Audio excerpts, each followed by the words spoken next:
episode of Three Average Guys Reviews. We're going to be doing the ultimate sub $100 mini red dot challenge. So why are we doing this? Since the advent of the Micro T1 and its growing popularity due to some beardy Coast Guardians, they've become super Gucci in the tactical world. And because of this, many of the other companies have decided to introduce their own micro red dot. Every week, you, me, and the rest of the shooting community gets hundreds of these in the mail. And they all have red dots in them. And they're all cheap, from anywhere between $20 to $100. And most of us don't buy them. Not because they're crap, because we believe they're crap.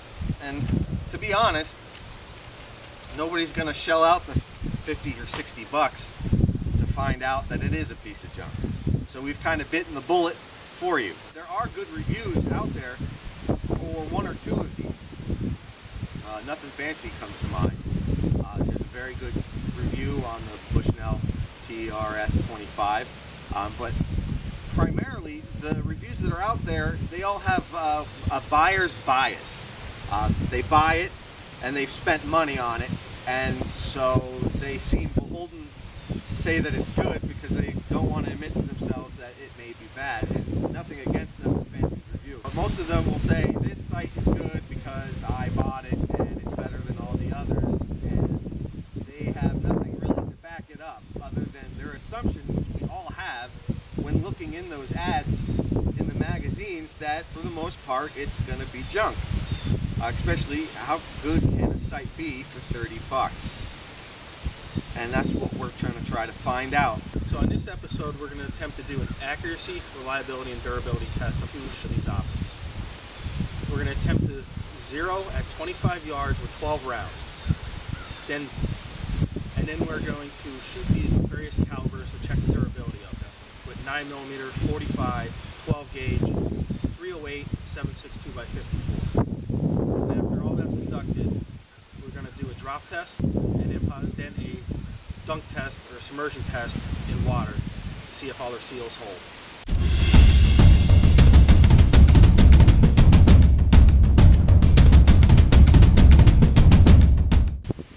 The first test is kind of childish, and we all admit it, but it's the packaging test. The reason we were going to go and check the packaging is this is the first you're going to see the product. It's going to be either hanging on the shelf, or if you're the retailer, this is what's going to sell itself for you. If they've skimped on the packaging, what else are they going to skimp on? Like I said, this is the first appearance to the customer or you as the buyer. This is the first thing you're going to see. Is the packaging reusable? Can you store the sight in that packaging? Is it vibrant? Does it stick out from the rest? And general chintziness. And this is not going to be a hinge pin. You know, this is not going to affect the score in any tremendous amount just because one company has a better packaging than the other. That doesn't necessarily mean that that the product inside is any worse or better because of it. The Bresser True View Tactical Micro Red Dot, model number TRV-TRS-RD01, was purchased through Midway USA directly for $99.99 at 6th Place, and it's more difficult to get into. It's cardboard over a plastic clamshell, but the back of the plastic clamshell is not coated in plastic, so all it takes is a razor blade or something to cut open the cardboard and you're right in. So it's of the easier of the clamshells. 3-color color print, has all the features on the back and a pretty tactical looking guy on the front. Inside of the plastic clamshell, we all know how much we love clamshells. Inside you get one Allen key in a plastic bag, the scope itself, and a D-type lens cover. It's still clamshell, so that's why we gave it 6th place. The BSA illuminated red dot sight, model number RD20CP, was purchased for $43.59 and sourced through Amazon.com. 8th place is the BSA, which is a plastic clamshell. It is vibration sealed, which means you have to completely cut it apart, cut yourself. You know how easy those are to get into. And once you cut it up, you can't reuse it. Packaging itself is very visible when you get it. It says BSA. You can see the scope through the outside. You can see what you're getting before you purchase it, so it's not hidden from view like, say, if it was in a box, you don't know exactly what you're getting. But inside the plastic clamshell, scope itself, a rubber lens cover to fit behind the scope, and smushed inside is the manual itself, a 1-year limited warranty through BSA, a standard lens, I want to even say lower quality than standard lens cleaning swatch, and an Allen key. The clamshell and its inability to be used again, so it gets our 8th place.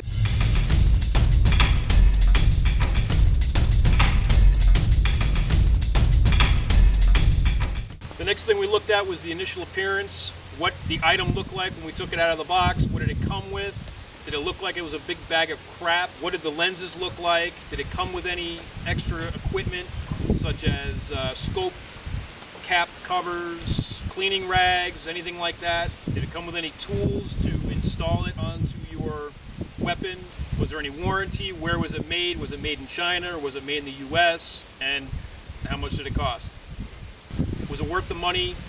Was it worth the initial investment? The fact of the matter is, as far as construction goes, everything up to about 8th place would tie. There were only small little things that separated the rest of them. They were all very well constructed and almost identical in some aspects. The Konus, the Bresser, and the Barska are almost identical. There are very few differences between them.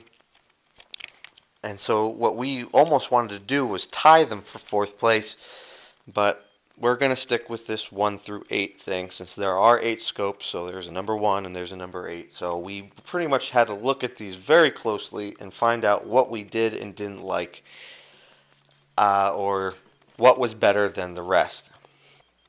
So 5th place. We gave Bresser 5th place. Although it is almost identical to the Konus and the Barska, more so to the Barska, it was very hard.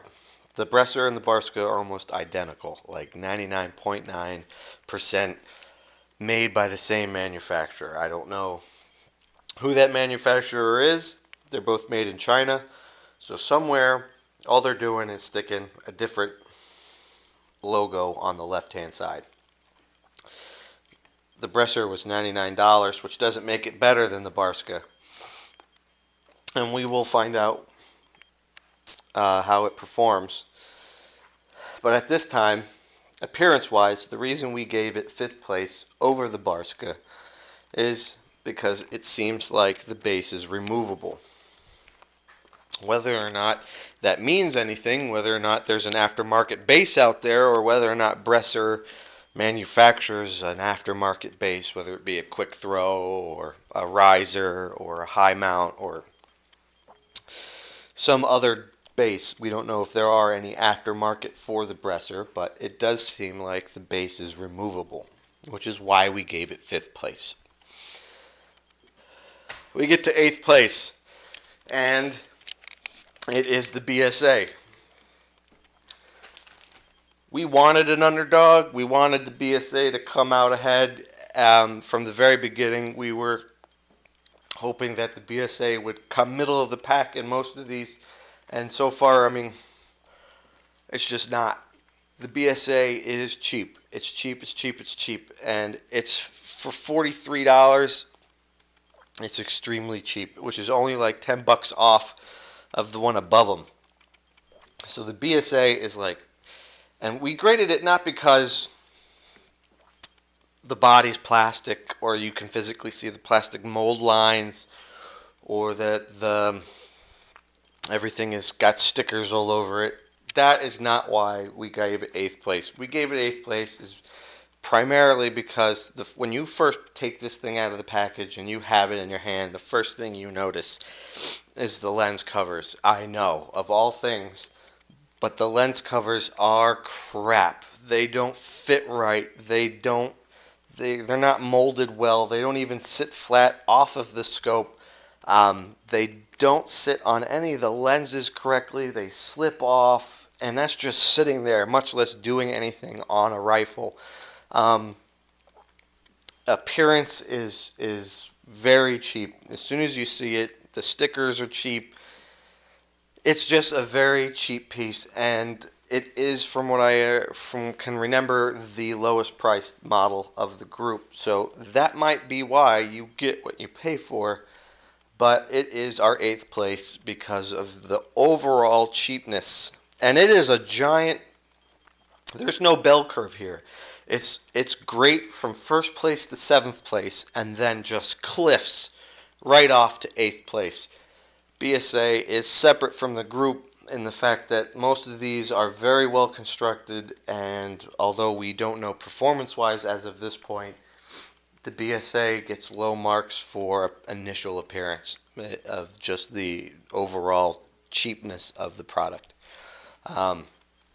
We will find out. For all we know, it might perform fantastically and be the most accurate and most rugged of the group, but we will find out.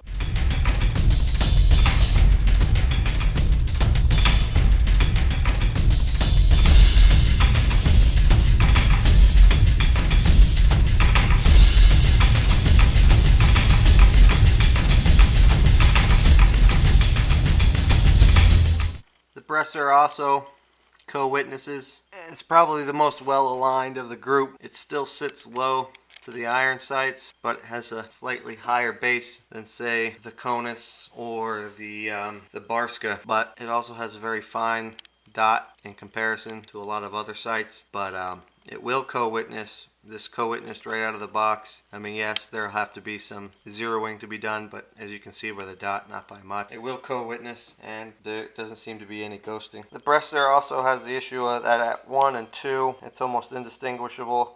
It might be good for night vision. This is 2. You may start be able to see the dot. Here's 3. These would all what I would say are night vision settings. 5, 6, it starts becoming visible. 7, 8, 9, 10, and the brightest setting 11. Extremely clear with no edge ghosting or no LED refraction. Looks very, very clean. So, 1st place is the Bresser. Pretty much had the cleanest point of all the sights. Not by much, but it was the clearest that we could tell. We were staring at these for quite some time, trying to figure out. And these are all about mid-level. The BSA also will co-witness right out of the box. It too sits low to the iron sights. The dot is extremely fine and clean. The sight is very clear, along with at the most highest brightness. There doesn't seem to be any ghosting or image quality issues, and seems to be on par with 90% of all the other ones. The BSA is a very clean sight. It also has very low intensities. This is at 2, it's very hard to make out. 3, 4, you can assume that these are very low light, even dark or night vision capable. 6, it's still very low. 7, it starts becoming visible. 9, 10, and its brightest setting. So I have no issues with the BSA. Its brightest setting is visible. The BSA also had a clear, very fine point. And again, we're not worried about accuracy at this point. We will shoot these and see how accurate they are from a bench rest. It's about how clean the dot is. Is there any refraction? Are there any ghosts?